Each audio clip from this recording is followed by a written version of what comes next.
support progressive journalism, like, share and subscribe to our YouTube channel.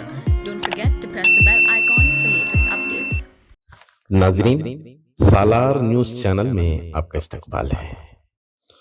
साल गुज़िश्ता corona के कहर का जब आगाज हुआ था तो पूरी दुनिया इस कहर से लड़ने में मसरूफ थी, जबकि हिंदुस्तानी मीडिया एक मखसूस तबका बिलखुसूस मुसलमानों को निशाना बनाते हुए तबलीगी मरकज निजामुद्दीन की आड़ में मुसलमानों के खिलाफ जहर अफसानी करते हुए अपने अपने चैनल्स पर मुस्तकिल अदालत कायम कर चुके थे।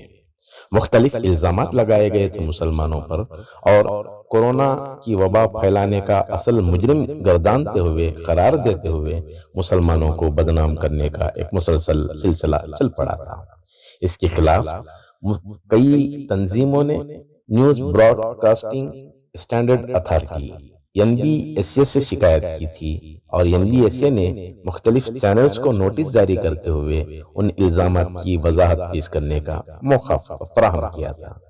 लेकिन अफसोस कि चैनल्स अपनी वजाहत पेश करने में नाकाम रहे, जिसके बाद NBSA की जानिब से आज न्यूज़ 18 को 1 लाख रुपयों का जुर्माना आयद किया गया है, जबकि सुवर्णा न्यूज़ कन्नड़ा को 50,000 रुपये और टाइम्स 9 को सेंसर करने का हुक्म दिया गया है।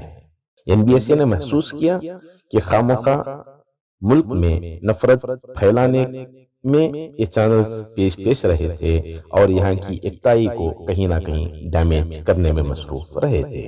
यकीनन ये काबिल सताइश इक़दाम होगा और मीडिया पर लगाम कसने का एक मौका फराहम हुआ है। देखना यह है कि क्या इसी तरह मीडिया की मनमानी पर रोक लगाने के लिए इस तरह के इक़दाम जारी रहते हैं या ये मामला भी वक्ती साबित होता है।